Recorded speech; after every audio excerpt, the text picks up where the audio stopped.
сәлеметсіз бе, құрметті тыңдарман? Каналыма тіркеліп, соңына дейін қолдап отырыңыздар. Ене мен келін. Зере мен Асқардың ата-аналары бұрыннан келе жатқан достар. Екеуінің әкелері бір оқу орнын бітірген. Айырылмас достар болған. Екеуі достығымыз енді құдалыққа ұлассын деп, балаларын кішкентайынан атастырып қояды. Зере мен Асқар ес білген кезде атастырылғандарын айтып, көңілдерін қалдырмай, құда-құдағи болғысы келетіндерін айтады. Әке-шешелерінің көңілін қалдырғысы келмеді ме, есейген соң қыз бен жігіт болып сөйлесіп жүреді. Бірге кешкі серуенге шығып, түнгі қаланы аралап қайтатын. Бірақ ешқандай артық әңгіме айтылмайтын. Сөйтіп жүрсе де, Зере Асқарды қатты ұнатып қалды. Асқар да ұнатады деп ойлады. Басқа ешкімге қарамай, болашағын тек Асқармен елестетіп жүрді. Бірақ Асқар өз сезімін білдіруге еш асықпады. Тек жылы лебіздерін көрсетіп жүрген. Аға ретінде қамқор болып жүретін. Асқар ұялып жүрген болар, маған деген құрметі ерекше ғой, демек ұнатады деп ойлайды. Соңғы кездері Асқар көп келгіштеп жүр, бір нәрсе айтқысы келетіндей көрінеді, бірақ ештеңе айтпайды. Бүгін де кешкісін Асқар Зереге келіп тұр. Қолында шоколады бар, біраз әңгімелесіп, қипақтап бір нәрсе айтқысы келгендей болды. Мұны сезген Зере мен өз сезімін білдіре алмай отыр ма деп ойлайды. Іште қуанып та отыр, бірақ бүгінде ештеңе айтылмады. Асқар біраз отырып қайта кетті. Зере соңғы уақытта түнімен дөңбекшіп Асқарды жиі ойлайтын болды. Соның жары болғысы келетін, қашан сөз салады екен деп те ойлайды. Көз алдына иә деген жауап айтқанын елестететін болды. Сосын өз ойына мәз болып жатады. Ертесіне Зере ерекше көңіл күймен тұрып, әдемі киімдерін киіп оқуына жиналып жатқаны сол. Анасы хабарласты. Зеретай, қалайсың қызым? Жақсымын анашым, өзіңіз қалайсыз? Әкем қалай? Шүкір аман есен. Оқуың қалай? Қарның тоқ па? Ақшаң бар ма? Жағдайын сұрап, неден бастарын білмей, ары-бері қипақтап отыр. Қалай айтсам екен? Зеретай, Асқармен хабарласып жүрсің бе? Я анашым, не болды?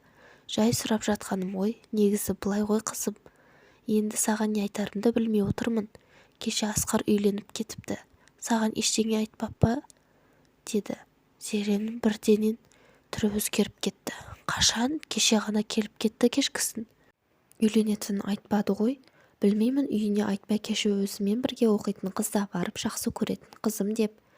Апарып тұрған соң ата-анасы амал жоқтан басына орамал салыпты. Енді әкеңе хабарласып, ұлы үшін кешірім сұрап отыр. Өздерін кінәлі сезініп отыр. Ай, жарайды, бақытты болсын, деді Зере, өзінің көңіл күйін байқатпай деп. Өзіне бәрібір сияқты болып сөйлесіп тұр. Бір жағынан анасын да уайымдатқысы келмеді. Бірақ іші алай-дүлей болып жатты. Асқар мен ағамдай ғой. Уайымдамаңыз, қайта дұрыс болды үйленгені. Сіздерге әзірге тұрмысқа шыққым келмейді деп айта алмай жүр едім, дей салды. Я қызым, саған қалай айтарымды білмей әрен хабарласып едім. Жақсы болды ғой, өзінде әлі бауыр баса қоймағаның. Анасы мен қызы кішкене сөйлесіп тұтқаны қойды. Өзін әрен ұстап тұрған Зере тұтқаны қояр қоймас, көзінен моншақтап жастар ытқып шыға берді. Жиналып жатқан сабағы да жайында қалды. Бәсе, деймін, кеше бір нәрсе айтқысы келіп еді. Осыны айта алмаған екен ғой. Мен болсам қиялданып жүрмін. Ұнатпаса айтпады ма, неге мені алдап келді? Алған келіншек кім болды, ару ма, басқа ма деп әбден басы қатты. Бірақ өзін қоярға жер таппай отыр. Керексіз зат секілді тастап кеткенде сезімде болды. Біресе жылап, біресе қайта ойға шомып кетіп отырды. Ару Асқармен бірге дәрігер мамандығын оқитын қыз. Ару десе ару шіркін. Ұзын бойлы, қыпша бел, қасы көзі қиылған аппақ келген қыз. Қашан көрсең екеуі бірге жүретін. Бірақ Асқар досым деуші еді, жай айтқан екен ғой. Не де болса Асқарға хабарласайын деп шешті. Өйткені ішін жегідей жеп бара жатқан сұрақ. Мені неге тастап кетті? Кімді алдап барды? Ол қыз кім? Көп ойланбастан ет қызулықпен телефоннан нөмерін тере бастады. 2-3 үзілістен кейін өзіне таныс дауыс. Зере, сәлем, қалың қалай? Сәлем Асқар, жақсымын. Қалай жағдайың? Құсың құтты болсын. Рахмет, Зере, ренжімеші, саған айтуға батылым бармады. Қанша оқталсам да айта алмадым. Бір жағынан әкемнің берген уәдесі бар. бір жағынан өзімнің жақсы көретін қызым. Не де болса жүрегімді тыңдадым. Білесің ғой мен саған қарындас ретінде қарайтынымды. Ренжімеші. Зере біраз нәрсе айтқысы келген еді, бірақ батылы жетпеді. Сәл үнсіздіктен соң, «Иә, білемін, уайымдама, бақытты болыңдар. Сен де маған ағам секілді едің, сондықтан өзіңді кінәлама.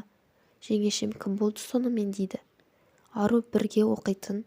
Аруға үйлендің бе? Иә, жақсы. Екеуің қатты жарасасыңдар, бақытты болыңдар. Жай құттықтап қояйын деп хабарласқанмын. Рахмет, Зеретай. Жақсы. Зере тұтқаны қоя сала тағы жылады. Іші өртеніп барады. Бүгінгі күні жылаумен өтті. Қайтсын, бауыр басып ұнатып қалған еді. Енді сүйгені басқаға үйленіп кетіп отыр. Түнімен ұйқысы да жөнді болмады. Таңертеңгісін амал жоқ оқуға бару керек. Сүйретіліп оқуына келді. Көздері ісіп кеткен, түрі шаршаңқы. Құрбысы көре сала, не болған, түріңе ауырып тұрмысың? Жоқ. Неге, не болды? Асқар үйленіп кетті. Қойшы, кімге? Дос қызына бірге оқитын. Мені ұнатпапты. Қарындасы ретінде ғана қарайды екен. Қойшы соны, содан басқа жігіт құрып қалды ма? Сонша жылап сенде. Сені басқа бір жігітпен таныстырамын. Не қыласың? Сені ұнатпаса жүгіресің бе артынан? Ұмыт оны болды. Саған әлі талай жігіттер ғашық болады, көрде тұр. Зере күнде оқуына келіп жүр. Ойынның бәрі Асқар. Бауыр басып қалған сонша көрмегенге іші алай-дүлей болып бір ретте болса көргісі келіп жатыр. Бірақ хабарласуға өзін әрең ұстап жүр. Өз-өзіне болды, Зере ұмыт, оның келіншегі бар, бақытты өмір сүріп жатыр деп күбірлеп қояды. Арада ай өтер өтпес құрбысы Зереге хабарласады. Бүгін дайын отыр, бір жігітпен таныстырамын. Асқарға ерегіскенде басқа біреумен жүрсе, қашанғы жүресің мұңайып? Сенің қазіргі жағдайың қарап жүрегім ауырады. Еңсеңді көтер. Бір жігіт үшін өзіңді тастап жібересің бе? Дастан жақсы жігіт. Өзінің кәсібі бар, соны дөңгелетіп отыр. Оқыған, тоқыған жігіт. Бұдан артығын таппайсың деп асыра мақтап жіберді. Кешкісін құрбысы екі жігітті ертіп келді. Бұл шыққанша есік алдында күтіп тұрды. Зере терезеден алынып қарап қояды. Қайсысы болды екен деп. Көп ұзамай бетін әрлеп киініп Зереде шықты. Сәлемдесіп болған соң құрбысы екеуі машинаның артқы жағына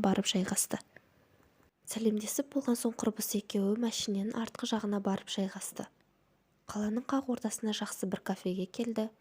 Ішке кіріп жайғасты. Құрбысы ортада таныстырып жатыр. Дастан деген ұзын бойлы, аққұба келген сымбатты жігіт екен.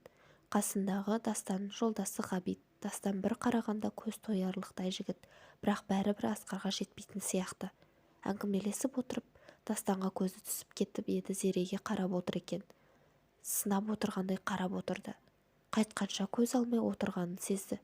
Үйлеріне тарап хабарласатын болып қалды. Құрбысы Зеренің үйіне қалды.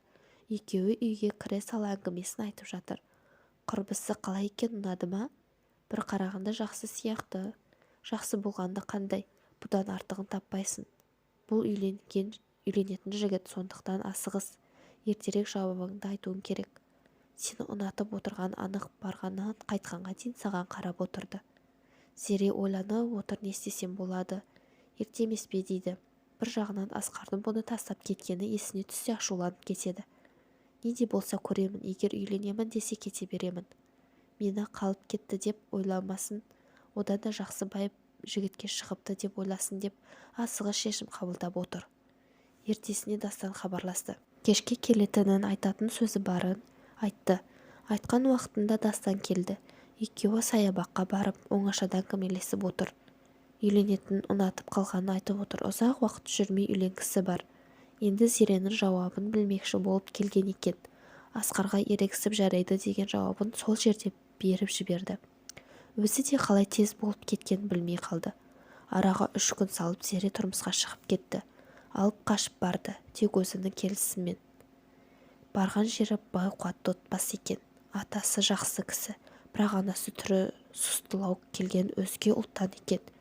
Бара салып отырса да, тұрса да әр қимылына сын айтып отыратын болды. Өзінің осы уақытқа дейін белгілеп қойған ережесін ұстанғысы келеді. Дастан да анасын тыңдайтын ұл екен. Анасы не айтса екі етпей орындайды. Үйінде сол енесі би. Бара сала оқуын сырт бөлімге ауыстырып жұмысқа тұрғызып жіберді. күндіз сырттағы жұмыс, келген соң үйдегі жұмыс. Қанша тірлігін істеп жатса да мін таппай қоймайды. Отырса опақ, тұрса сопақ қылатын енеден шаршап өзінің асығыс шешіміне өкінді. Не істеп қойдым, әлі де жүре тұруым керек еді. Осындай өмір маған керек пе еді? Отбасылық өмірге әлі ерте еді, бекер қылдым дейді. Отбасының бәрін біліп, қыр-сырын білу керек екенін енді білді.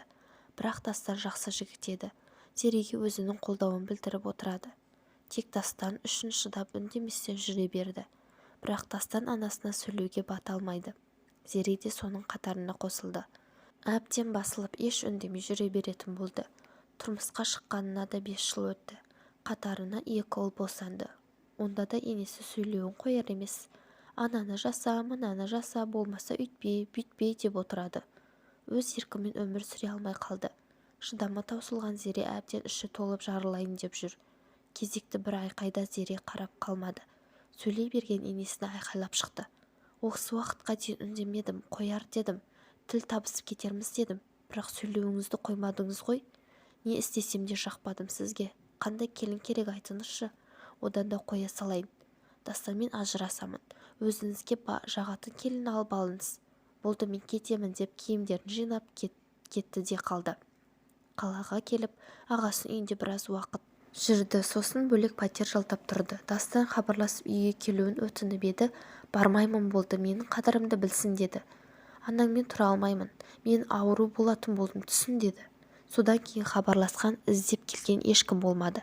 Зере кеткен соң қайын інісі үйленді. Келін өте қу, бір беткей болып шықты. Айтқанын істете алмаса үйінде айқай-шу болады. Адуынды ене өзінен асып түскен келін келген соң басылып қалды. Басында үйдегі ережемен таныстырғысы келіп еді, бұл келін көне қоймады. Бұрынғы Зереге айтатын сөзін біреуін де айта алмайды. Келіні жұмысқа шығып кеткен, үйдің тірлігін бәрін қазір енесі жасайды. Зере қалада жұмысқа тұрып алған. 2 ұлын балабақшаға беріп тастады. Дастан балаларының хабарын білейін деп анда-санда бір хабарласып тұрады. Керегіне деп ақша жіберіп тұрады. Сағынғанын айтады. Шыны керек, Зеренің өзі де сағынып жүр. Бірақ ештеңе демейтін. Сондай бір күні Дастан хабарласып келіп тұрмын. Сыртқа шықшы, ұлдарымды да көрейін деді. 2 ұлымен шықса далада енесі мен Дастан тұр. Енесін көрген Зере артқа бұрылып жатқаны сол, енесі кетпеуін сұрады. Сөйлесейік деді. Бұрынғы сұсты түрін көлеңкесі де жоқ. Алдыңға жасағаны айтқандарына кешірім сұрады. Енді үйге қайтып келуін өтініп, немерелерін сағынғанын айтып, Дастанмен қосылуын сұрайды. Осы уақытқа дейін Дастанды жібермей жүр едім. Келіншегіңе барсам мені ұмыт дедім. Сол сөзім үшін, сенің қиналғаның үшін, немерелерімнің әкесін көрмей өскені үшін бәріне кешірім сұраймын. Үйге қайтшы қызым деп жалбарынып тұр. Ойланып көремін. Қазір ештеңе айта алмаймын дедім. Күні мен түні мен ойланып Зере жүр. Не істесем болады? Қайтадан сол былыққа барып батпаймын ба деді. Әбден ойланып барлығын ой елегінен өткізіп балаларын әкесіз өсіргісі келмеді. Дастанға өз шешімін айтпақшы болып телефон шалды. Дастан да соны күтіп отырғандай тұтқаны тез көтере қойды. Дастан балаларын күтіп қалды. Алып кетпейсің бе деді. Мұны естіген Дастанның қуанышында шек жоқ. Болды, қазір барамын деп машинесіне отырды да сулап қалаға келе жатыр. Жүзі нұрланып, бұдан асқан бақытты адам жоқтай сезініп келе жатыр. Қазіргі Дастан мен Зере бақытты. 2 ұлдан кейін тағы бір ұл босанып алған. Осы бақытқа жету үшін біраз сынақты бастан өткізді. Бір-біріне деген сезімдерінің сынағы болды. Ене мен келіннің сынағы болды. Біраз уақыт бөлек тұрып, бір-бірінің қадірін түсінгендей. Енесі қазір көмектесіп жүреді. Кіші келін қолда тұрмады, бөлек тұрғысы келіп жолдасын алды да кетті. Қазір Зереден асқан жақсы келін жоқ. Ауылда да, отбасында да абыройлы. Әңгіменің соңы. Тыңдағандарыңызға рахмет. Төменге өз ойларыңызбен бөлісе кетіңіздер.